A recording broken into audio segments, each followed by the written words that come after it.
Greetings to one and all. I welcome you all to the 11th session on mergers and acquisitions. ಸ್ನೇಹಿತರೆ, ನಾವು ಕಳೆದ session ಅಲ್ಲಿ ಒಂದು full fledged problem ನ ತಗೊಂಡು ಅದನ್ನ ಹೇಗೆ ಸಾಲ್ವ್ ಮಾಡಬೇಕು ಅನ್ನೋದನ್ನ ನೋಡಿದ್ದೀವಿ. ಆ ಪ್ರಾಬ್ಲಮ್ ಅಲ್ಲಿ ಸ್ಟೆಪ್ 1 ಪರ್ಚೇಸ್ ಕನ್ಸಿಡರೇಷನ್ ಕ್ಯಾಲ್ಕುಲೇಷನ್ ಮಾಡಿ, ತದನಂತರ ಡಿಸ್ಚಾರ್ಜ್ ಆಫ್ ಪಿ ಸಿ ಮಾಡಿ, ದೆನ್ ಸ್ಟೆಪ್ 3 ಕ್ಲೋಜರ್ ಎಂಟ್ರೀಸ್ ಮಾಡಿದ್ದೀವಿ. ಕಳೆದ ಸೆಷನ್ ಅಲ್ಲಿ there were 2 transferor companies, so closure entries in 2 transferor companies ಮಾಡಿ, ಅದಾದ್ಮೇಲೆ opening entries in the books of transferee ಕಂಪನಿನೂ ಸಹ ಮಾಡಿದ್ದೀವಿ. I hope you would have got an idea of how to solve a full-fledged problem. We will take up another problem today, a full-fledged problem, and try to see how to solve that problem as well. Problems ಮಾಡ್ತಾ ನಿಮಗೆ ಒಂದು hold ಸಿಗುತ್ತೆ.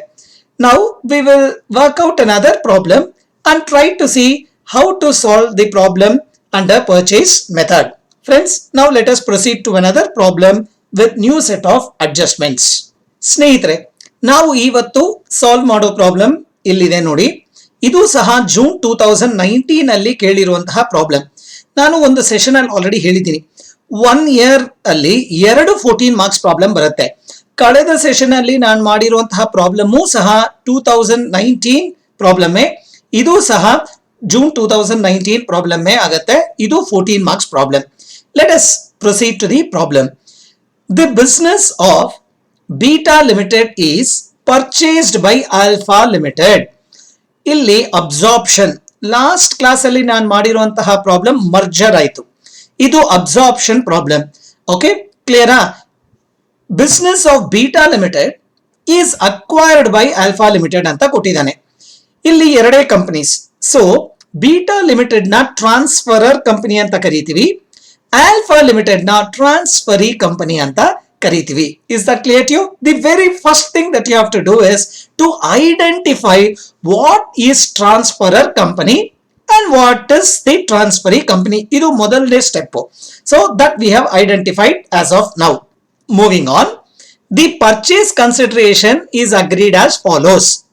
A payment in cash at rupees 90 for every equity share in Beta Limited ಅಂತ ಹೇಳ್ತಾ ಇದ್ದಾನೆ. Meaning to say, equity share ಹೋಲ್ಡರ್ಸ್ಗೆ 90 rupees in the form of cash ಕೊಡ್ತಾ ಇದ್ದಾನೆ ಫಾರ್ ಎವ್ರಿ ಶೇರ್. ಒಂದು ಶೇರಿಗೆ 90 ರೂಪಾಯಿ ಕೊಡ್ತಾ ಇದ್ದಾನೆ. Keep that in mind. Point number 2, an exchange of 4 shares of Alpha Limited of rupees 75 quoted in the market at rupees 140 each for every equity share in Beta Limited. Okay, ಇಲ್ಲಿ shares exchange ಸಹ ಆಗಿದೆ. Last class ಅಲ್ಲೇ ಹೇಳಿದ್ದೀನಿ, shares exchange method generally will be clubbed along with net payment method. See, exclusive ಆಗಿ shares exchange method ಅಲ್ಲೇ problems ಸಹ ಬರಬಹುದು, ನಾನು ಇಲ್ಲ ಅಂತ ಹೇಳ್ತಾ ಇಲ್ಲ. ಬಟ್ ಮೆಜಾರಿಟಿ ಏನಾಗುತ್ತೆ ಅಂತ ಹೇಳಿದ್ರೆ, ಈ ಶೇರ್ಸ್ ಎಕ್ಸ್ಚೇಂಜ್ ಅನ್ನೋದು ಒಂದು portion of net payment method ಅಲ್ಲೇ ಬಂದ್ಬಿಡುತ್ತೆ. ನಾವು this is shares exchange. Exchange ratio ಯಾವ ತರ ಇದೆ ಅನ್ನೋದನ್ನ ನೋಡೋಣ. C, he says 4 shares of Alpha Limited. So alpha Limited ನ 4 ಶೇರ್ಸ್ ಕೊಡ್ತಾ ಇದ್ದಾರೆ for every equity share. So Beta limited ಅಲ್ಲಿ 1 ಶೇರ್ ಇದ್ರೆ ಆಲ್ಫಾ ಲಿಮಿಟೆಡ್ ನ 4 ಶೇರ್ ನಿಮಗೆ ಸಿಗುತ್ತೆ. So exchange ratio is 4:1. Okay, the price face value 75 rupees ಇದೆ, market value rupees 140 ಇದೆ. Okay, now let us move ahead. A further payment in cash at rupees 550 for every debenture in Beta Limited which the debenture holders have agreed to accept in full discharge of their debentures. Friends, kindly listen to me. Debenture holders ಗೆ ಯಾವುದೇ ರೀತಿಯಾದ payment alpha limited ಕೊಟ್ಟಿದ್ರೆ ಅದು P C ಗೆ ತಗೋಬಾರ್ದು. Okay, so P C ಕ್ಯಾಲ್ಕುಲೇಷನ್ಗೆ payment made to the share holders ಮಾತ್ರನೇ consider ಮಾಡಬೇಕಾಗತ್ತೆ. Meaning to say, it includes both preference share holders as well as equity share holders.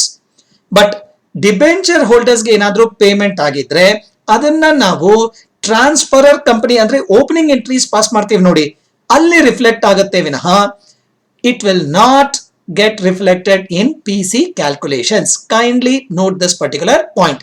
ಈಗ debentures ಅವರು ಎಷ್ಟು ಪೇ ಮಾಡ್ತಾ ಇದ್ದಾರೆ, 550 rupees ಅವರು ಒಪ್ಕೊಂಡಿದ್ದಾರೆ. ಸಾಕಪ್ಪ ಇನ್ ಫುಲ್ ಸೆಟಲ್ಮೆಂಟ್. ಸೊ 500 rupees ಇತ್ತು, ಇಲ್ಲಿ ನೋಡಿ ಇಲ್ಲಿ ಕಾಣಿಸುತ್ತೆ 1300, 4% ಡಿಬೆಂಚರ್ಸ್ ಆಫ್ ₹500 ಇತ್ತು.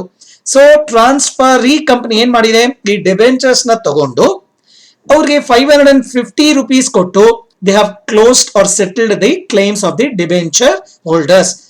ಸೊ ಈ ಟ್ರೀಟ್ಮೆಂಟ್ ನ ಮತ್ತೆ ನಾನು ಡಿಸ್ಕಸ್ ಮಾಡ್ತೀನಿ ಇನ್ ದಿ ಓಪನಿಂಗ್ ಎಂಟ್ರೀಸ್. ಅದ್ರ ತನಕ there is no need for you to worry about this particular adjustment. Time being, you need not worry about this. Keep that in mind. Now let us proceed to the balance sheet aspect. Now balance sheet ಅಲ್ಲಿ assets ಕಡೆ ಏನೇನು assets ಇದೆ ಅನ್ನೋದನ್ನ ನೋಡೋಣ. Land and buildings, plant and machinery, patents, furniture, work in progress, stock in trade, sundry debtors, bank. Okay, ಇಲ್ಲಿ ಇರುವಂತಹ ಅಷ್ಟು assets real assets, ಯಾವುದೇ ರೀತಿಯಾದ ಫಿಕ್ಟಿಷಿಯಸ್ ಅಸೆಟ್ಸ್ ಇಲ್ಲ. All these assets are transferred to the transferee company. Okay, assets ಕಡೆ ಯಾವುದೇ ರೀತಿಯಾದ confusions ಇಲ್ಲ. All the assets are transferred to the transferee company. Okay, ಇಲ್ಲಿ ಯಾವುದೇ ರೀತಿಯಾದ ಅಡ್ಜಸ್ಟ್ಮೆಂಟ್ ಸಹ ಕೊಟ್ಟಿಲ್ಲ. ಸೊ ಬುಕ್ ವ್ಯಾಲ್ಯೂಸ್ ಅಲ್ಲೇ ಟ್ರಾನ್ಸ್ಫರ್ ಆಗಿದೆ. Keep that in mind. So book value itself is treated as agreed value. Now let us move to the liability side of the balance sheet. The first aspect under liability side is equity share capital. So that is an insider liability. You need not worry about that. Next, 1300, 4% debentures of ₹500 each, 6,50,000 ide. You need not worry. You just transfer it to realization account and transfer it to the transferee company. ಸದ್ಯಕ್ಕೆ closure entries pass ಮಾಡುವಾಗ ನೀವು just transfer it to transferee company. Opening entries ಮಾಡುವಾಗ ಇದನ್ನ ಯಾವ ರೀತಿ settle ಮಾಡಬೇಕು ಅಂತ ಆಮೇಲೆ ಡಿಸ್ಕಸ್ ಮಾಡ್ತೀನಿ. ನಾವು ಸನ್ರಿ ಕ್ರೆಡಿಟರ್ಸ್, ಇದು ಸಹ ಎಕ್ಸ್ಟರ್ನಲ್ ಲಯಬಿಲಿಟಿ. ಡಿಬೆಂಚರ್ಸ್ ಎಕ್ಸ್ಟರ್ನಲ್ ಲಯಬಿಲಿಟಿನೇ. Workmen savings fund is also external liability. Reserve fund and profit and loss account, ಈ ಎರಡೂ ಸಹ ಇಂಟರ್ನಲ್ ಲಯಬಿಲಿಟಿ ಅಥವಾ ಶೇರ್ ಹೋಲ್ಡರ್ಸ್ ಫಂಡ್ಸ್ ಅಂತ ಕರಿತೀವಿ. ಸೊ ಲಯಬಿಲಿಟಿ ಸೈಡ್ ಅಲ್ಲಿ equity share capital, reserve fund, P&L account, ಈ ಮೂರು ಸಹ ಶೇರ್ ಹೋಲ್ಡರ್ಸ್ ಫಂಡ್ಸ್ ಅಂದ್ರೆ ಇನ್ಸೈಡರ್ಸ್ ಲಯಬಿಲಿಟಿ ಆಗತ್ತೆ. ಅದು ಬಿಟ್ಟು ಉಳಿಕೆ ನಮ್ಮಲ್ಲಿ ಇರುವಂತಹ debentures, sundry creditors, workman savings fund ನಾವು ಟ್ರಾನ್ಸ್ಫರಿ ಕಂಪನಿಗೆ ಟ್ರಾನ್ಸ್ಫರ್ ಮಾಡಬೇಕಾಗತ್ತೆ. Clear? Make necessary journal entries in the books of Beta Limited, journal entries in the books of Alpha Limited. So closure entries kelidane, opening entries ಸಹ kelidane.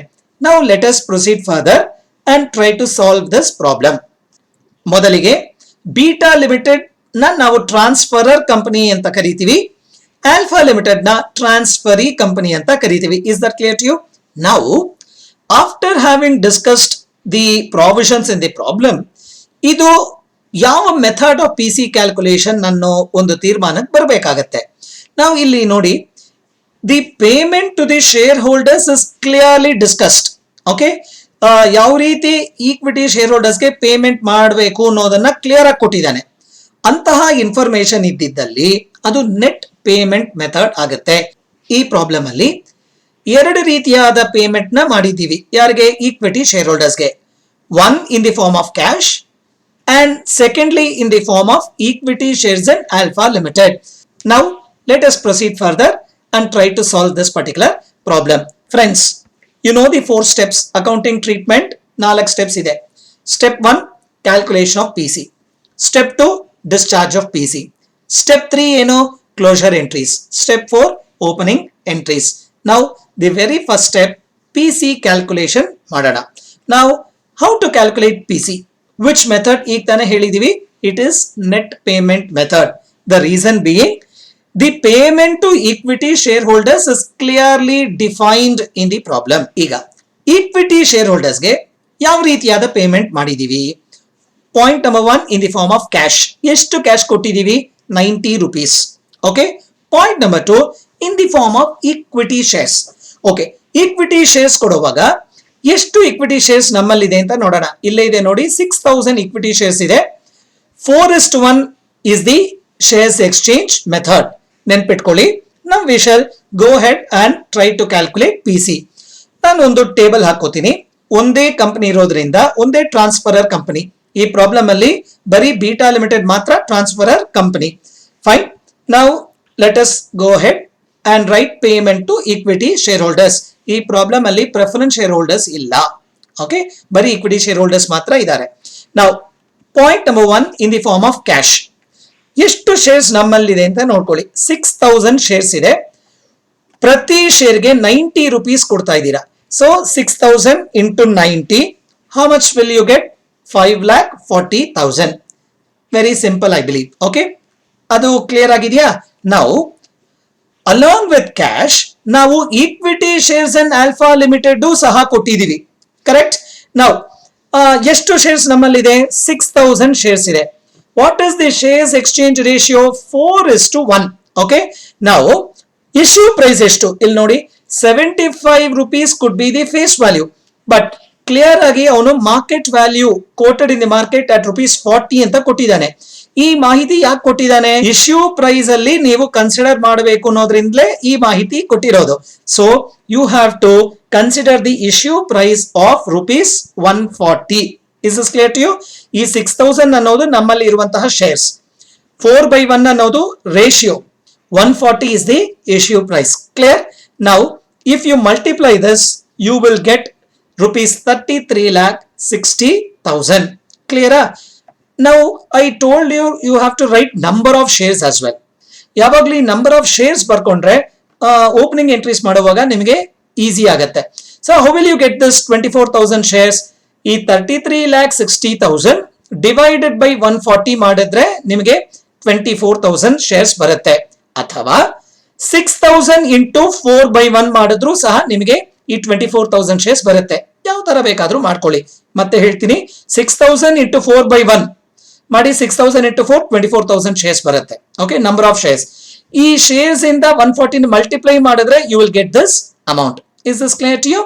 Okay, ನಾವು you have paid in the form of cash ₹5,40,000. In the form of equity shares in Alpha Limited, you have paid ₹33,60,000. ಈ ಎರಡನ್ನು add ಮಾಡಿದ್ರೆ you will get total purchase consideration. Okay, ಈ 5,40,000 plus 33,60,000 ಎರಡನ್ನು add ಮಾಡೋಣ. ಎಷ್ಟು ಸಿಗುತ್ತೆ? ₹39 lakhs ಬರುತ್ತೆ. Now this is your purchase consideration. I hope you have got little more confidence now to do the PEC calculations. Okay, now problems ಮಾಡ್ತಾ ಮಾಡ್ತಾ ನಿಮಗೆ ಒಂದು ಕಂಟ್ರೋಲ್ ಬಂದ್ಬಿಡುತ್ತೆ. Don't worry at all. Now just look at the second step, discharge of PC. ನಿಮಗೆ ಕಳೆದ session ಅಲ್ಲೇ ಹೇಳಿದ್ದೆ, when PC is under net payment method, separate ಆಗಿ discharge of PC ಮಾಡಬೇಕಾಗಿಲ್ಲ. Okay, because discharge of PC ಮಾಡಿದ್ರೆ ಏನ್ ಬರೀತೀವಿ ನಾವು? In the form of cash, in the form of equity shares. ಇದನ್ನೇ ಮತ್ತೆ ಬರೀಬೇಕಾಗುತ್ತೆ. ಇಲ್ಲೇ ಆ ಇನ್ಫಾರ್ಮೇಶನ್ ಇರೋದ್ರಿಂದ ಡಿಸ್ಚಾರ್ಜ್ ಆಫ್ PCನೂ ಸಹ ಈ ಸ್ಟೆಪ್ ಅಲ್ಲೇ ಇನ್ಕ್ಲೂಡ್ ಆಗಿದೆ. ಆದ ಕಾರಣ ನಾವು ಸೆಪರೇಟ್ ಆಗಿ ಡಿಸ್ಚಾರ್ಜ್ ಆಫ್ PC ಮಾಡಬೇಕಾಗಿಲ್ಲ. ಅಕಸ್ಮಾತ್ PC ಕ್ಯಾಲ್ಕುಲೇಷನ್ ಏನಾದ್ರೂ ನೆಟ್ ಅಸೆಟ್ಸ್ ಮೆಥಡ್ ಅಲ್ಲಿ ಇದ್ರೆ ಖಂಡಿತ ನೀವು ಡಿಸ್ಚಾರ್ಜ್ ಆಫ್ PC ಸೆಪರೇಟ್ ಆಗಿ ತೋರಿಸಲೇಬೇಕಾಗತ್ತೆ.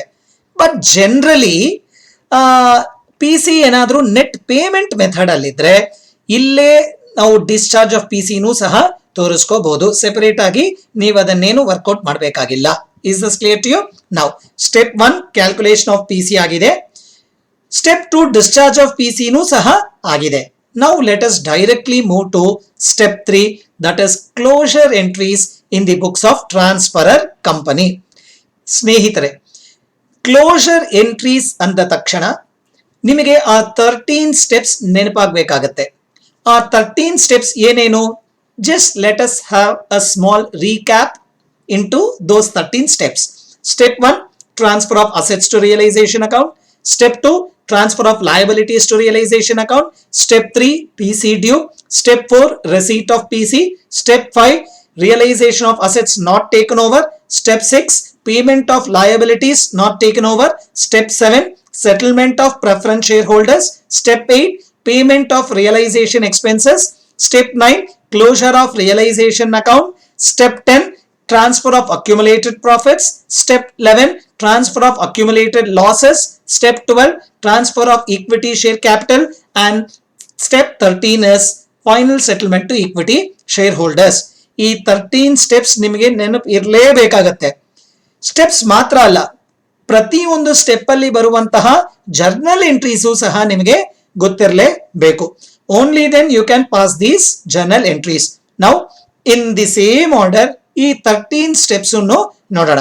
ನಾವು ದಿ ವೆರಿ ಫಸ್ಟ್ ಸ್ಟೆಪ್ ಏನು? Transfer of assets to realisation account. First ನಾವು ಒಂದು ಫಾರ್ಮ್ಯಾಟ್ ಹಾಕೊಳ್ಳೋಣ. Date particulars, ledger folio, debit, credit. Okay, ನಾವು ವೆರಿ ಫಸ್ಟ್ ಸ್ಟೆಪ್ ಏನು? Transfer of assets to realisation account. ಕರೆಕ್ಟಾ? ನಾವು ಇಲ್ಲಿ ನೋಡಿ, ಈ ಪ್ರಾಬ್ಲಮ್ ಅಲ್ಲಿ all these assets are transferred and transferred at what value? Book value. Okay, ಯಾವುದೇ ಅಡ್ಜಸ್ಟ್ಮೆಂಟ್ ಇಲ್ಲ. ಸೊ ಪ್ರತಿ ಒಂದು ಅಸೆಟ್ ಟ್ರಾನ್ಸ್ಫರ್ ಆಗಿದೆ. ಯಾವ ವ್ಯಾಲ್ಯೂ ಅಲ್ಲಿ ಟ್ರಾನ್ಸ್ಫರ್ ಆಗಿದೆ? ಬುಕ್ ವ್ಯಾಲ್ಯೂ ಅಲ್ಲೇ ಟ್ರಾನ್ಸ್ಫರ್ ಮಾಡಬೇಕು. ರಿಯಲೈಸೇಷನ್ ಅಕೌಂಟ್ಗೆ ಅಸೆಟ್ಸ್ ನ ಟ್ರಾನ್ಸ್ಫರ್ ಮಾಡುವಾಗ you have to transfer it at book value only. ಇದನ್ನ ಪದೇ ಪದೇ ಹೇಳ್ತಾ ಇದ್ದೀನಿ. ಈ ಅಸೆಟ್ಸ್ ನ ರಿಯಲೈಸೇಷನ್ ಅಕೌಂಟ್ಗೆ ಟ್ರಾನ್ಸ್ಫರ್ ಮಾಡುವಾಗ it has to be transferred at book value only. So let us move to the first step. Journal entry ಏನಿತ್ತು? Realization account debit to various assets account. Okay, ನಾವು realization account debit to all these assets account individual ಆಗಿ ನಾವು post ಮಾಡಬೇಕಾಗತ್ತೆ. ನಾವು let us write the first journal entry. ನೋಡಿ, realization account debit to ಅಲ್ಲಿ ಇದ್ದಂತಹ ಅಷ್ಟು ಅಸೆಟ್ಸ್ ನ ತಗೊಂಡಿದ್ದೀನಿ. ನೋಡಿ, ಇಲ್ಲಿ ಇದೆ ನೋಡಿ, land and buildings, plant and machinery, patents, ಈ ಎಲ್ಲಾ ಅಸೆಟ್ಸ್ ನಾನು ಕ್ರೆಡಿಟ್ ಮಾಡಿದ್ದೀನಿ ಅಂಡ್ ರಿಯಲೈಸೇಷನ್ ಅಕೌಂಟ್ ನ ಡೆಬಿಟ್ ಮಾಡಿದ್ದೀನಿ. This is the journal entry that we have already discussed. ಓಕೆನಾ? ಸೊ ಈ 2 land and buildings, 2 plant and machinery, 2 patents, 2 furniture, 2 work in progress account, 2 stock and trade account, 2 sundry datas account, 2 bank account. All the values ಯಾವ values? ಇದು book values ಅಲ್ಲೇ ಮಾಡಬೇಕಿತ್ತು. ಇದರ total ತಗೊಂಡು ಎಷ್ಟು ಬರುತ್ತೆ? ಈ ಟೋಟಲ್ 45 lakhs ಬರುತ್ತೆ. ಅದನ್ನ ನಾನು ಇಲ್ಲಿ ಹಾಕೊಂಡಿದ್ದೀನಿ. Friends, am I clear with the first entry? Again, I will repeat the first entry. First entry is realization account debit to various assets account. Okay, ಯಾವ ವ್ಯಾಲ್ಯೂ ಅಲ್ಲಿ ಟ್ರಾನ್ಸ್ಫರ್ ಮಾಡಬೇಕು? ಯಾವುದೇ ಪ್ರಾಬ್ಲಮ್ ತಗೊಂಡ್ರು it has to be transferred at book value only. PC ಕ್ಯಾಲ್ಕುಲೇಷನ್ಗೆ agreed value, opening entries ಅಲ್ಲಿ agreed value, closure entries first ಎಂಟ್ರಿಯಲ್ಲಿ book value. You have to remember this. ಇನ್ನೊಂದ್ಸಲ ಹೇಳ್ತೀನಿ. PC ಕ್ಯಾಲ್ಕುಲೇಷನ್ ತಗೋತೀವಿ ನೋಡಿ, ನೆಟ್ ಅಸೆಟ್ಸ್ ಮೆಥಡ್ ಅಲ್ಲಿ PC calculation ಮಾಡುವಾಗ assets have to be taken at agreed value. Opening entries ಮಾಡುವಾಗ assets have to be taken at agreed value. But closure entries step 1 realisation ಅಕೌಂಟ್ಗೆ transfer ಮಾಡುವಾಗ ಮಾತ್ರ book value ಅಲ್ಲಿ transfer ಮಾಡಬೇಕಾಗತ್ತೆ. Friends, hope I am clear with the explanation as regards the first entry. Friends, now let us proceed to entry number 2. Second entry ಏನು? Transfer of liabilities to realization account. ಇಲ್ಲಿ realization account ಗೆ transfer ಮಾಡುವಾಗ only the outsiders liabilities ನಾವು transfer ಮಾಡಬೇಕಾಗತ್ತೆ. Is it clear to you? Now what are all the outsiders liabilities? 4% debentures, sundry creditors, workman savings fund. ಈ 3 liabilities ನ ನಾವು outsiders liabilities ಅಂತ ಪರಿಗಣಿಸ್ತೀವಿ. Is it clear to you? ನಾವು equity share capital, insurance fund, reserve fund, P&L account, ಈ 4 liabilities ನ ನಾವು insiders liabilities ಅಂತ ಟ್ರೀಟ್ ಮಾಡ್ತೀವಿ. Hope I am clear in this regard. Again I repeat, ಈ ಪ್ರಾಬ್ಲಮ್ ಅಲ್ಲಿ debentures, sundry creditors, workman savings fund ಈ 3 ಮಾತ್ರ ಔಟ್ಸೈಡರ್ಸ್ ಲಯಬಿಲಿಟೀಸ್ ಆಗಿ ಟ್ರೀಟ್ ಮಾಡ್ತೀವಿ. ಬ್ಯಾಲೆನ್ಸ್ ಇರುವಂತಹ ಈಕ್ವಿಟಿ ಶೇರ್ ಕ್ಯಾಪಿಟಲ್ ಆಗಿರಬಹುದು, insurance fund, reserve fund and P&L account are insiders liability. Hope I am clear. Now, what is the journal entry for transfer of liabilities to realization account? It is various liabilities account data to realization account. Correct? Illi how many outsiders liabilities ide? 3. All these 3 accounts debit to realization account. Now let us proceed to pass the second entry. The second entry is like this. 4% debentures account debit 6,50,000. Sundry creditors account debit 2,50,000. Workman savings fund account debit 2 lakhs. To realization account 11 lakhs.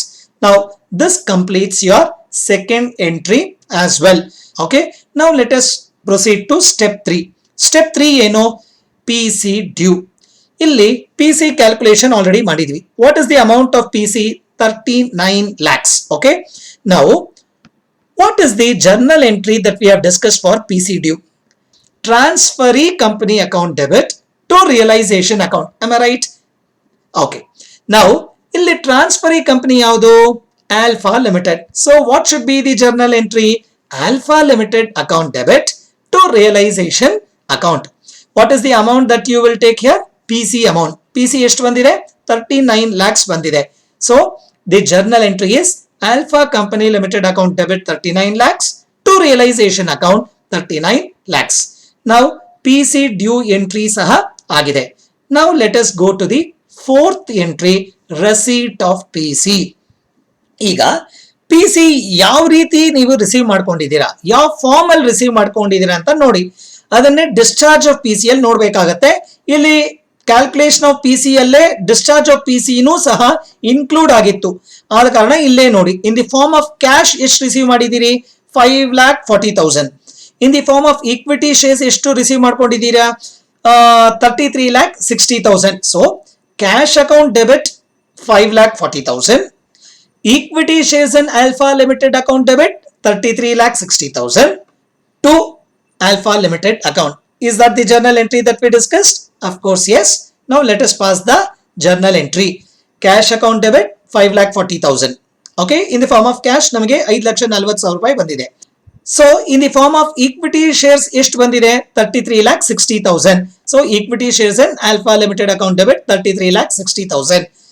ಇದನ್ನ ಯಾರು ಕೊಡ್ತಾ ಇದ್ದಾರೆ ನಮಗೆ? Alpha Limited ಕೊಡ್ತಾ ಇದ್ದಾರೆ. Credit the giver. So to Alpha Company Limited 39 lakhs. Is this clear to you? Now you have completed the fourth step as well. Step 1, 2, 3, 4 mandatory ಬಂದೇ ಬರುತ್ತೆ. ನಿಮಗೆ ಒಂದು ವಿಷಯ ಹೇಳಬೇಕು. Step 1, 2, 3, 4, 9, 12, 13 mandatory ಬಂದೇ ಬರುತ್ತೆ. ಬಾಕಿ ಎಲ್ಲಾನು ಪ್ರಾಬ್ಲಮ್ ಅಲ್ಲಿ ಅಡ್ಜಸ್ಟ್ಮೆಂಟ್ ಇದ್ರೆ ಬರುತ್ತೆ, ಇಲ್ಲ ಅಂದ್ರೆ ಬರೋದಿಲ್ಲ. ಸೊ ಅಗೈನ್ ರಿಪೀಟ್, ಸ್ಟೆಪ್ 1, 2, 3, 4 ಬಂದೇ ಬರುತ್ತೆ. Step 9 closure of realisation account ಬರುತ್ತೆ. ಅದಾದ್ಮೇಲೆ step 12 transfer of equity share capital ಬರುತ್ತೆ. Final settlement to equity share holder step 13 ಬರುತ್ತೆ. ಸೊ ನೀವು ಒಂದೇ ಒಂದು ತಿಳ್ಕೋಬೇಕು, 1, 2, 3, 4, 9, 12, 13 1, 2, 3, 4, 9, 12, 13 ಪ್ರತಿಯೊಂದು ಪ್ರಾಬ್ಲಮ್ ಅಲ್ಲೂ ಬರುತ್ತೆ. ಬಾಕಿ ಸ್ಟೆಪ್ಸ್ ಎಲ್ಲ ಇದ್ರೆ ಬರುತ್ತೆ, ಇಲ್ಲ ಅಂತ ಹೇಳಿದ್ರೆ you need not worry about those steps. Step 5 ಏನಿದೆ? Realization of assets not taken over. ಈ ಪ್ರಾಬ್ಲಮ್ ಅಲ್ಲಿ all the assets are taken over. So step 5 ಬರೋದಿಲ್ಲ. ಓಕೆನಾ? Forget about step 5. ನಾವು ಸ್ಟೆಪ್ 6 ಗೆ ಹೋಗೋಣ. ಸ್ಟೆಪ್ 6 ಏನಿತ್ತು? Payment of liabilities not taken over. ಇಲ್ಲಿ all the liabilities are taken over, hence step 6 ಸಹ ಬರೋದಿಲ್ಲ. ಓಕೆ, ಸ್ಟೆಪ್ 5 ಇಲ್ಲ, ಸ್ಟೆಪ್ 6 ಇಲ್ಲ. Step 7 ಪ್ರತ್ಯೇಕವಾದಂತಹ step. ಸ್ಟೆಪ್ 7 ಏನಿತ್ತು? Settlement of preference share holders. ಇಲ್ಲಿ ಪ್ರೆಫರೆನ್ಸ್ ಶೇರ್ಸ್ ಸಹ ಇಲ್ಲ. ಸೊ ಸ್ಟೆಪ್ 5 ಇಲ್ಲ, ಸ್ಟೆಪ್ 6 ಇಲ್ಲ, ಸ್ಟೆಪ್ 7 ಇಲ್ಲ. ನಾವು ಸ್ಟೆಪ್ 8 ಏನು?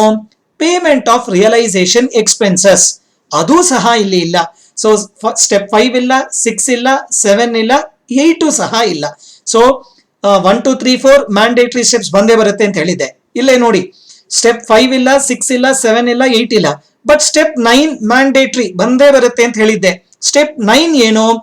Closure of realisation account. ನಾವು ಸ್ಟೆಪ್ 4 ಆದ್ಮೇಲೆ 5, 6, 7, 8 ಈ 4 ಸ್ಟೆಪ್ಸ್ ಇಲ್ಲದಿರುವ ಕಾರಣ we will move to the next step, that is step 9. Step 9 mandatory step ಬಂದೇ ಬರುತ್ತೆ, closure of realisation account. Friends, ಈಗ closure of realisation account last class ಅಲ್ಲಿ ಹೇಳಿರೋ ತರಾನೇ ಒಂದು ಕಡೆ ರಫ್ ಆಗಿ ಡೆಬಿಟ್ ಕ್ರೆಡಿಟ್ ಅಂತ ಬರ್ಕೊಳ್ಳಿ. ಓಕೆ, ನಿಮ್ ಜೊತೆಗೆ ನಾನು ಮಾಡ್ತಾ ಇದ್ದೀನಿ, ನೀವು ಮಾಡಿ. Okay, just put debit and credit ಅಂತ 2 ಕಾಲಮ್ ಜಸ್ಟ್ ರಫ್ ಆಗಿ ಬರ್ಕೊಳ್ಳಿ. ನಾವು ಫಸ್ಟ್ ಎಂಟ್ರಿ ನೋಡಿ, ರಿಯಲೈಸೇಷನ್ ಅಕೌಂಟ್ ಡೆಬಿಟ್ ಆಗಿದೆ. ಎಷ್ಟು ಅಮೌಂಟ್ ಇದೆ? 45 lakhs. Therefore, debit side 45 lakhs ಅಂತ ಬರ್ಕೊಳ್ಳಿ. Is this clear to you? Fine. ನಾವು ಎರಡನೇ ಎಂಟ್ರಿಗೆ ಬನ್ನಿ. ಎರಡನೇ ಎಂಟ್ರಿಯಲ್ಲಿ realization account has been credited by 11 lakhs. So credit side 11 lakhs ಅಂತ ಬರ್ಕೊಳ್ಳಿ. ಬರ್ಕೊಂಡಿದ್ದಾಯ್ತಾ. ಸೊ ಡೆಬಿಟ್ ಸೈಡ್ 45 lakhs ಬರ್ಕೊಂಡಿದ್ದೀರಿ, ಕ್ರೆಡಿಟ್ ಸೈಡ್ 11 lakhs ಬರ್ಕೊಂಡಿದ್ದೀರಾ. ನಾವು ಥರ್ಡ್ ಎಂಟ್ರಿಗೆ ಬನ್ನಿ. ಥರ್ಡ್ ಎಂಟ್ರಿಯಲ್ಲಿ ರಿಯಲೈಸೇಷನ್ ಅಕೌಂಟ್ ಕ್ರೆಡಿಟ್ ಆಗಿದೆ. ಎಷ್ಟು ಕ್ರೆಡಿಟ್ ಆಗಿದೆ ಅಂತ ನೋಡಿ, 39 lakhs ಕ್ರೆಡಿಟ್ ಆಗಿದೆ. ಕರೆಕ್ಟಾ? ಸೊ ಕ್ರೆಡಿಟ್ ಸೈಡ್ ಬರ್ಕೊಳ್ಳಿ. ನಾವು ಇದನ್ನ ಬರ್ಕೊಂಡಾದ್ಮೇಲೆ ನಾವು ಟೋಟಲ್ಸ್ ತಗೊಳ್ಳಿ ಅಷ್ಟೇ. ಫೋರ್ತ್ ಎಂಟ್ರಿಯಲ್ಲಿ ರಿಯಲೈಸೇಷನ್ ಅಕೌಂಟ್ ಇಲ್ಲ, ಬಿಟ್ಬಿಡಿ. ನಾವು ಟೋಟಲ್ ಆಫ್ ಕ್ರೆಡಿಟ್ ಸೈಡ್ ಎಷ್ಟು ಬರುತ್ತೆ, ಟೋಟಲ್ ಆಫ್ ಡೆಬಿಟ್ ಸೈಡ್ ಎಷ್ಟು ಬರುತ್ತೆ ಅಂತ ನೋಡಿ. Debit side you will get 45 lakhs. am I right? Credit side you will get 50 lakhs. ಕರೆಕ್ಟಾ? ಬಂದಿದೆಯಾ? Okay, very good. If you have got the same answer, excellent. ನಾವು ಯಾವ ಕಡೆ ಜಾಸ್ತಿ ಬಂದಿದೆ ಅಂತ ನೋಡಿ. ಅಫ್ಕೋರ್ಸ್ ಕ್ರೆಡಿಟ್ ಸೈಡ್ ಜಾಸ್ತಿ ಬಂದಿದೆ. ಕ್ರೆಡಿಟ್ ಸೈಡ್ ಟೋಟಲ್ ಎಷ್ಟಿದೆ, 50 lakhs ಇದೆ. ಸೊ ಡೆಬಿಟ್ ಸೈಡ್ 45 lakhs ಮಾತ್ರ ಇದೆ. ಡಿಫರೆನ್ಸ್ ಎಷ್ಟಿದೆ, 5 lakhs. ನಾನು ಆಲ್ರೆಡಿ ಹೇಳಿದ್ದೀನಿ, ಕ್ರೆಡಿಟ್ ಸೈಡ್ ಜಾಸ್ತಿ ಇದ್ರೆ ಇದು realisation profits. So difference amount ಎಷ್ಟಿದೆ, 5 lakhs ಇದೆ. ಈ 5 lakhs ರಿಯಲೈಸೇಷನ್ ಪ್ರಾಫಿಟ್ಸ್ ನ ಯಾರಿಗೆ ಟ್ರಾನ್ಸ್ಫರ್ ಮಾಡಬೇಕು? Of course you have to transfer it to equity share holders. Okay, realisation profit ಎಷ್ಟಿದೆ, 5 lakhs ಇದೆ. ಈ 5 lakhs ನ ಯಾರಿಗೆ ಟ್ರಾನ್ಸ್ಫರ್ ಮಾಡಬೇಕು? ಈಕ್ವಿಟಿ ಶೇರ್ ಹೋಲ್ಡರ್ಸ್ಗೆ. ಒಂದು ಟೆಕ್ನಿಕ್ ಲಾಸ್ಟ್ ಕ್ಲಾಸ್ ಅಲ್ಲೇ ಹೇಳಿದ್ದೆ, ಪ್ರಾಫಿಟ್ಸ್ ಟ್ರಾನ್ಸ್ಫರ್ ಅಂದ ತಕ್ಷಣ equity share holders account credit ಆಗಬೇಕು. So what will be the journal entry? Realization account debit to equity share holders account ₹5 lakhs, which is the difference amount in realization account or balancing figure in realization account. Friends, step 9 closure of realization account ಸಹ ಮುಗ್ದಿದೆ. Is that okay? Now let us proceed to step 10. Step 10 ಏನು? It is transfer of accumulated profits. Am I right? ಈ problem ಅಲ್ಲಿ I think you had 3 accumulated profits, correct? Insurance fund, reserve fund, P&L account. ಈ 3 accumulated profits ಗಳನ್ನ ನಾವು ಯಾರಿಗೆ transfer ಮಾಡಬೇಕಾಗತ್ತೆ? Of course you have to transfer to equity share holders. Profits transfer ಮಾಡಬೇಕು ಅಂತ ಹೇಳಿದ್ರೆ equity share holders account credit ಆಗುತ್ತೆ. ಪದೇ ಪದೇ ಹೇಳ್ತಾ ಇದ್ದೀನಿ. So all these 3 accounts debit to equity share holders account. Let us pass the entry. ಇಲ್ಲಿ ನೋಡಿ, insurance fund account debit, reserve fund account debit, P&L account debit at their balance sheet values, of course, to equity shareholders account. ಈ 3 amounts total ತಗೊಂಡು ಇಲ್ಲಿ ಹಾಕಿ.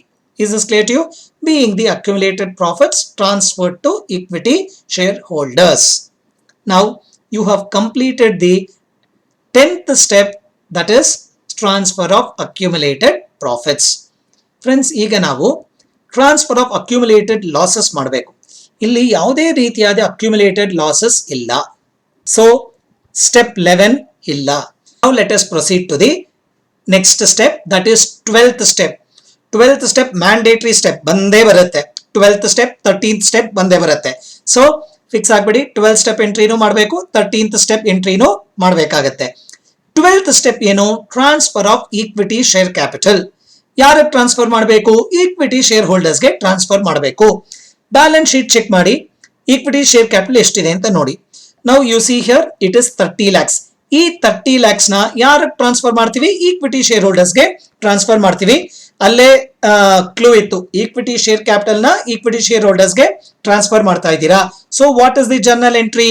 Equity share capital account debit 30 lakhs to equity share holders account 30 lakhs. Fine, you have transfer the equity share capital to equity shareholders. So 12th step ಸಹ complete ಆಗಿದೆ. Now let us proceed to the last step, 13th step, that is final settlement to equity shareholders. Friends, PC calculation ಗೆ ಬನ್ನಿ. PC, how have you received 5,40,000 in the form of cash, 33,60,000 in the form of equity shares? ಈ amounts ನಾವು ಮುಟ್ಟೇ ಇಲ್ಲ, ಹಾಗೆ ಉಳ್ಕೊಂಡಿದೆ. ಕರೆಕ್ಟಾ? ನಾವು ಏನು ಮಾಡಿಲ್ಲ. Therefore, these 2 amounts which are lying in our business have to be transferred to equity shareholders. Let us now transfer both the cash and equity shares in Alpha Limited to equity shareholders account. ಅದೇ final settlement ಆಗುತ್ತೆ. Let us pass the journal entry. ಏನಿರುತ್ತೆ? equity shareholders account debit 39 lakhs, to cash account 5,40,000, to equity shares in Alpha Company Limited 33 lakhs 60,000. Hope I am clear.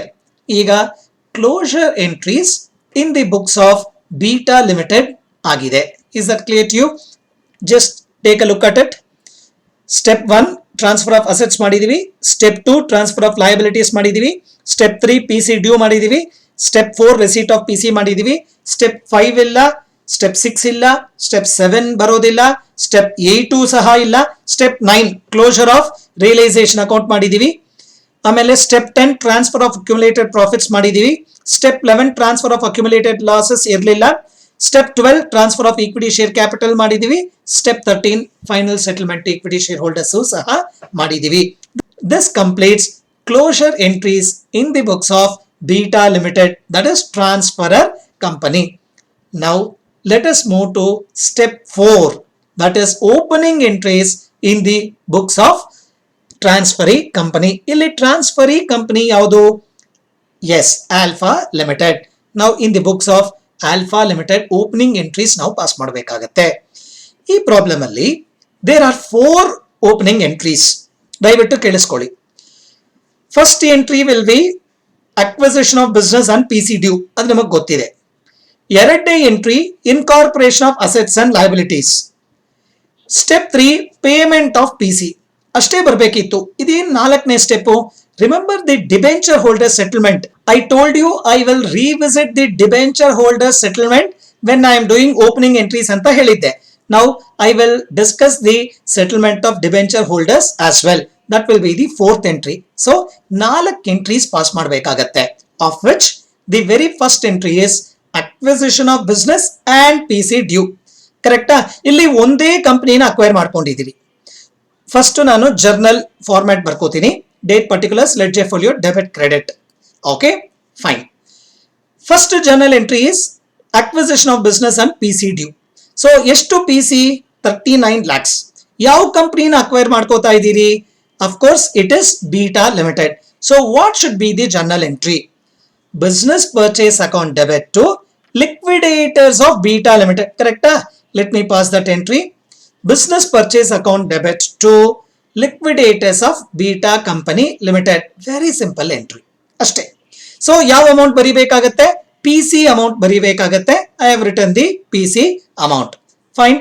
The first entry with regard to acquisition of business and PC due is completed. ಆಗಿದೆಯಾ? Now ಎರಡನೇ entry, the most important entry. Now let us pass the entry for incorporation of assets and liabilities. ಇಲ್ಲಿ ಸ್ವಲ್ಪ careful ಆಗಿ ನೋಡಿಕೊಂಡು balancing figure, goodwill, capital reserve ಅಂತೆಲ್ಲ ನೋಡಿ ಬರಿಬೇಕಾಗತ್ತೆ. Now just look at this particular problem. All the assets are transferred. Correct? All the assets are transferred at their book value. So ಇದೇ value ಅಲ್ಲೇ transfer ಆಗಿದೆ. ಎಲ್ಲ assets transfer ಆಗಿದೆ. 3 liabilities transfer ಆಗಿದೆ. ಕರೆಕ್ಟಾ? All these assets account debit to all these 3 liabilities account, to business purchase account and balancing figure, goodwill, capital reserve ಅನ್ನೋದನ್ನ ಈಗ ನಾವು ನೋಡೋಣ. Is this clear to you? Now let me first pass the journal entries. First ಒಂದು line ಬಿಟ್ಬಿಟ್ಟು ನೀವು ಇಲ್ಲಿಂದ ಬರ್ಕೊಂಡ್ಬನ್ನಿ. Land and buildings account debit 11 lakhs. ಇಲ್ಲಿದೆ ನೋಡಿ, ಬ್ಯಾಲೆನ್ಸ್ ಶೀಟ್ ಅಲ್ಲಿ ಯಾವ ವ್ಯಾಲ್ಯೂಸ್ ಇದೆಯೋ ಅದೇ values. Land and buildings 11 lakh, plant and missionary 15,50,000. ಅದೇ ರೀತಿಯಾಗಿ ಪ್ರತಿ ಒಂದು ಅಸೆಟ್ ನ ಡೆಬಿಟ್ ಮಾಡಿ ಆ ವ್ಯಾಲ್ಯೂನೇ ಬರ್ಕೊಳ್ಳಿ. Clear? Credit all the 3 liabilities. So debentures 7,15,000. ಆದ್ರೆ ಡಿಬೆಂಚರ್ಸ್ ಮಾಡುವಾಗ ಸ್ವಲ್ಪ ಕೇರ್ಫುಲ್ ಆಗಿ ಮಾಡಬೇಕು. ಡಿಬೆಂಚರ್ಸ್ 1300 ಡಿಬೆಂಚರ್ಸ್ ಇತ್ತು. ಕರೆಕ್ಟಾ? ಇಲ್ಲೇ ಇದೆ ನೋಡಿ, ಹೌ ಮೆನಿ ಡಿಬೆಂಚರ್ಸ್ ಇದೆ? 1300. ಬ್ಯಾಲೆನ್ಸ್ ಶೀಟ್ ವ್ಯಾಲ್ಯೂ 500 ಇತ್ತು. ಬಟ್ ನಾನು ಹೇಳಿದೆ ನಿಮಗೆ ಅಸೆಟ್ಸ್ ಅಂಡ್ ಲಯಬಿಲಿಟೀಸ್, ಈಗ ತಾನೇ ಹೇಳಿದೆ ನಾನು, assets and liabilities incorporation entry ಮಾಡುವಾಗ ಅಗ್ರೀಡ್ ವ್ಯಾಲ್ಯೂ ಅಲ್ಲಿ ನೀವು ತಗೋಬೇಕು ಅಂತ. What is the agreed value for debentures? 550. So ನಾನು ಅಗ್ರೀಡ್ ವ್ಯಾಲ್ಯೂ ಅಲ್ಲೇ ತಗೊಂಡಿದ್ದೀನಿ ಡಿಬೆಂಚರ್ಸ್ ನ. therefore debentures will be at its agreed value. 1300 into 550, 7,50,000 ಬರುತ್ತೆ. Sundry creditors same balance sheet value 2,50,000. Workman savings fund account ಸಹ balance sheet values 2 lakhs. To business purchase account, ಅದರ PC amount 39 lakhs. ಈಗ you just take the total of the debit side and total of the credit side. Friends, ನೀವು total ಮಾಡಿದ್ರೆ debit side I think you will get 45 lakhs. Correct ಇದೆಯಾ? Okay. ನಾವು credit side total ತಗೊಳ್ಳಿ, you will get 50,65,000. ಈ credit side total 50,65,000 ಬರುತ್ತೆ. Am I right? Yes, you must have got the same answer as well. ಈಗ debit side total credit side total compare ಮಾಡಿದಾಗ credit side ಜಾಸ್ತಿ ಇದೆ. Credit side 50,65,000 ಇದೆ, debit side 45 lakhs ಮಾತ್ರ ಇದೆ. Am I right? Yes. ನಾವು ಯಾವ ಕಡೆ ಜಾಸ್ತಿ ಇದೆ? ಕ್ರೆಡಿಟ್ ಸೈಡ್ ಜಾಸ್ತಿ ಇದೆ. ನಿನ್ನೆನೆ ಹೇಳಿದ್ದೀನಿ, ಕ್ರೆಡಿಟ್ ಸೈಡ್ ಜಾಸ್ತಿ ಇದ್ರೆ ಗುಡ್ ವಿಲ್ ಅಂತ ಬರಿಬೇಕು. ಆದ ಕಾರಣ ನಾನು ಇಲ್ಲಿ ಒಂದು ಲೈನ್ ಬಿಟ್ಬಿಡಿ ಅಂತ ಹೇಳಿದ್ದೆ. ಈಗ ನೋಡಿ, ಈ ಲೈನ್ ಬಿಟ್ಟಿರೋದ್ರಿಂದ ಇಲ್ಲಿ ಗುಡ್ ವಿಲ್ ಅಂತ ಬರೀಬಹುದಾಗಿತ್ತು. ಅಕಸ್ಮಾತ್ ಈ ಲೈನ್ ಬಿಟ್ಟಿಲ್ಲ, ನೀವು ಎಕ್ಸಾಮ್ ಅಲ್ಲಿ ಎಲ್ಲೋ ಸ್ವಲ್ಪ ಅಲ್ಲಿ ನೀವು ಇನ್ಸರ್ಟ್ ಮಾಡಬೇಕಾಗತ್ತೆ, ಸ್ವಲ್ಪ ಕಷ್ಟ ಆಗ್ಬೋದು. ಯಾವಾಗ್ಲೂ incorporation of assets and liabilities ಮಾಡುವಾಗ just leave one line here. Is state you capital reserve ಅಂದ್ರೆ ಇಲ್ಲಿ ಲಾಸ್ಟ್ ಅಲ್ಲಿ ಇಲ್ಲಿ ಬರೀಬಹುದಾಗಿತ್ತು. ಓಕೆ, ನರೇಷನ್ ಬರೆಯಕ್ ಮುಂಚೆ ನೀವು ಬರೀಬಹುದಾಗಿತ್ತು. ಬಟ್ ಗುಡ್ ವಿಲ್ ಬರಿಬೇಕು ಅಂತ ಹೇಳಿದ್ರೆ ನಿಮ್ಗೆ ಜಾಗ ಇರೋದಿಲ್ಲ. That is the reason I asked you to leave one line. ಈಗ ಆ ಒನ್ ಲೈನ್ ಬಿಡಕ್ ಹೇಳಿದ್ನಲ್ಲ, ಅಲ್ಲಿ ನಾನು I will write the goodwill balancing figure. Difference ಎಷ್ಟು ಬರುತ್ತೆ? 5,65,000 ಬರುತ್ತೆ. ಆ ಡಿಫರೆನ್ಸ್ ಅಮೌಂಟ್ ನ ಅಲ್ಲಿ ಬರ್ದಿದ್ದೀನಿ as goodwill. Is this clear to you?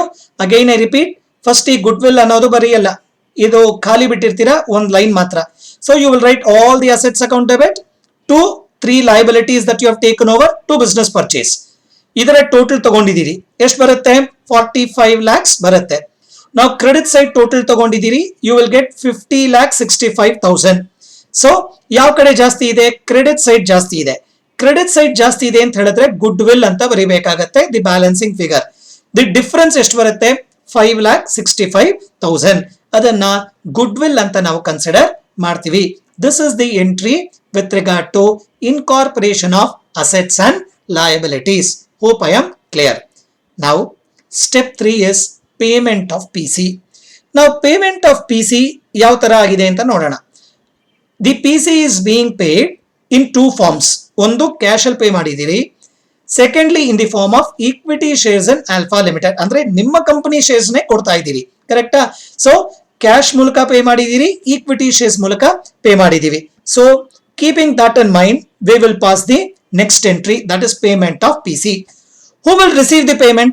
Liquidators of Beta Limited will receive the payment. Hence, liquidators of Beta Company Limited will be debited. So, which accounts have to be credited? Anta keladre, cash account, equity share capital account. Hence, the journal entry is liquidators of Beta Company Limited account debit 39 lakhs to bank account. So, ನೀವು cash ಮೂಲಕ pay ಮಾಡಿದಿರಲ್ಲ, to bank account 5,40,000. To equity share capital account, ಇಲ್ಲಿ ನೋಡಿ, shares are being issued at a premium. Keep that in mind. ನಾವು just look here, face value of the shares ಎಷ್ಟಿದೆ? 75 ಇದೆ. Issue price ಎಷ್ಟು? 140. So difference 65 rupees ಇದೆ. ಆ 65 rupees ನ ನೀವು ಸೆಕ್ಯೂರಿಟೀಸ್ ಪ್ರೀಮಿಯಂ ಅಕೌಂಟ್ಗೆ ಟ್ರಾನ್ಸ್ಫರ್ ಮಾಡಬೇಕಾಗತ್ತೆ. ಇದನ್ನ ನಾವು ಲಾಸ್ಟ್ ಕ್ಲಾಸ್ ಅಲ್ಲೇ ನೋಡಿದೀವಿ. ಸೇಮ್ ಟ್ರೀಟ್ಮೆಂಟ್ ಇಲ್ಲೂ ಮಾಡಬೇಕು. ಸೊ ದಿಸ್ 140 rupees ನ ನೀವು you have to break it up into 2 parts. 75 rupees face value will go to equity share capital account. ಆ ಎಕ್ಸೆಸ್ ಅಮೌಂಟ್ ಇದೆಯಲ್ಲ 65 rupees, ಅದು ಸೆಕ್ಯೂರಿಟೀಸ್ ಪ್ರೀಮಿಯಂಗೆ ಹೋಗುತ್ತೆ. So liquidators of Beta company limited account debit 39 lakhs to bank account, ಅಂದ್ರೆ cash ಮೂಲಕ pay ಮಾಡಿರೋದು 5,40,000. To share capital account, of course share capital account transfer ಮಾಡುವಾಗ only face value ಮಾತ್ರ transfer ಮಾಡಿ, ದಿ ಪ್ರೀಮಿಯಂ ಅಮೌಂಟ್ ನ separate ಆಗಿ securities premium ಅಕೌಂಟ್ಗೆ transfer ಮಾಡಬೇಕಾಗತ್ತೆ. Hope you have understood the payment of PC as well. ಇನ್ನೊಂದ್ಸಲ ನೋಡ್ಕೊಳ್ಳಿ, ಅದಕ್ಕೋಸ್ಕರನೇ ನಾನು ಇಲ್ಲಿ 24,000 ಶೇರ್ಸ್ ಅಂತ ಬ್ರಾಕೆಟ್ಸ್ ಅಲ್ಲಿ ಬರೆಯಕ್ಕೆ ಹೇಳೋದು. ಈಗ ಅರ್ಥ ಆಗಿರತ್ತೆ ನೋಡಿ ನಿಮಗೆ, ಯಾಕೆ 24,000 ಶೇರ್ಸ್ ಅಂತ ಬರ್ಕೊಂಡಿದ್ರಿ. ಈಗ ನೀವು ಕ್ಲಿಯರ್. ಈ 140 ಅಲ್ಲಿ 75 rupees is the face value which will go to equity share capital account. 65 rupees is the premium portion which will go to securities premium account. ಎಷ್ಟು ಶೇರ್ಸ್? 24,000 shares. ಸೊ ಇಲ್ಲಿ ನೋಡಿ, 24,000 shares into 75 rupees, 24,000 shares into 65 rupees. 75 rupees is the face value which will go to equity share capital account. 65 rupees is the premium portion which will go to securities premium account. Hence, the third entry, that is with regard to the payment of PC nu saha mugdide. Now the last entry is with regard to the settlement of debenture holders. Illi nodi, you have acquired the debentures, 4% debentures. ಎಷ್ಟು acquire ಮಾಡ್ಕೊಂಡಿದ್ದೀರಿ? 7,15,000 rupees worth. Now, how have you settled? ಯಾವ ಮೂಲಕ settlement ಆಗಿದೆ ಅಂತ ನೋಡೋಣ. ಇಲ್ಲೇ ಇದೆ ನೋಡಿ. You are settling them in cash. A further payment in cash ಅಂತ ಪ್ರಾಬ್ಲಮ್ ಅಲ್ಲಿ ಇದೆ. ಆದ ಕಾರಣ ಕ್ಯಾಶ್ ಮೂಲಕನೇ ನಾವು ಸೆಟಲ್ ಮಾಡೋಣ. ಸೊ ಕ್ಯಾಶ್ ಅಂದ್ರೆ ಅಫ್ಕೋರ್ಸ್ ಥ್ರೂ ಬ್ಯಾಂಕ್ಗೆ ನೀವು ಪೇ ಮಾಡ್ತೀರಾ, ಕ್ಯಾಶ್ ಯಾರು ಕೊಡಲ್ಲ. ನಾವು this is the journal entry.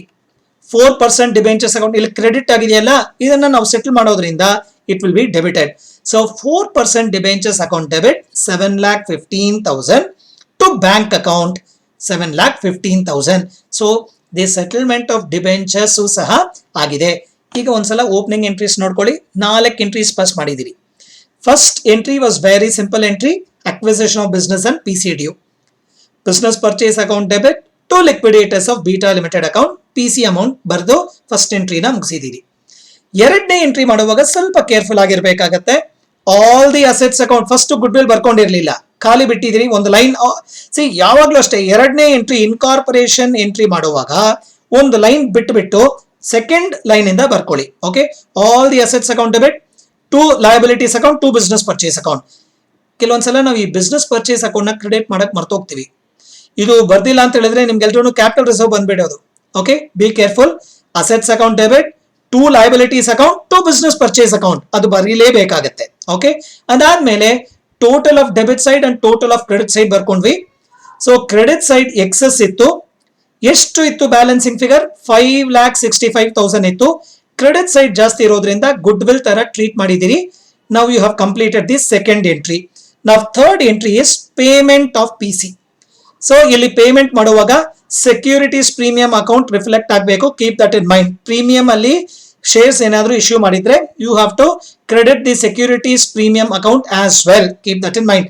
The entire amount ನ ನೀವು ಶೇರ್ ಕ್ಯಾಪಿಟಲ್ಗೆ ಟ್ರಾನ್ಸ್ಫರ್ ಮಾಡಬಾರ್ದು. Okay, the premium portion has to be treated separately. Keep that in mind. ಇದು special entry, settlement entry, simple entry. ಇಲ್ಲಿ 4% ಡಿಬೆಂಚರ್ಸ್ ನ ಕ್ಯಾಶ್ ಮೂಲಕ pay ಮಾಡಿರೋದ್ರಿಂದ to bank account ಅಂತ ಬರೆದು ಈ ಫೋರ್ತ್ ಎಂಟ್ರಿನೂ ಸಹ ಕಂಪ್ಲೀಟ್ ಮಾಡಿದ್ದೀರಿ. This completes the problem that we have taken for the discussion today. Friends, hope you have understood this. In my next session I will take up another examination problem. ನಾನು examination ಅಲ್ಲಿ ಕೇಳಿರುವಂತಹ problems ನೇ ತಗೊಂಡು solve ಮಾಡ್ತಾ ಇದ್ದೀನಿ.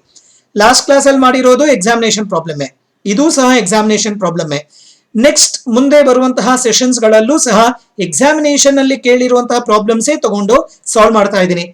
ಯಾಕೆ ಅಂತ ಕೇಳಿದ್ರೆ you will have an idea ಯಾವ ತರ ಪ್ರಾಬ್ಲಮ್ಸ್ ಎಕ್ಸಾಮ್ ಬರಬಹುದು, ನೀವು ಯಾವ ತರ ಪ್ರಿಪೇರ್ ಆಗಬೇಕು. ಆ ಒಂದು ನಿಟ್ಟಿನಲ್ಲಿ ನಾನು ಎಕ್ಸಾಮಿನೇಷನ್ ಪ್ರಾಬ್ಲಮ್ಸ್ ನೇ ತಗೊಂಡು ಸಾಲ್ವ್ ಮಾಡ್ತಾ ಇದ್ದೀನಿ. In my next session I will take up another problem and I will try to solve that particular problem as well. Hope you enjoyed today's session. Thank you friends for your patient listening. Signing off from you, Dr. Sairam.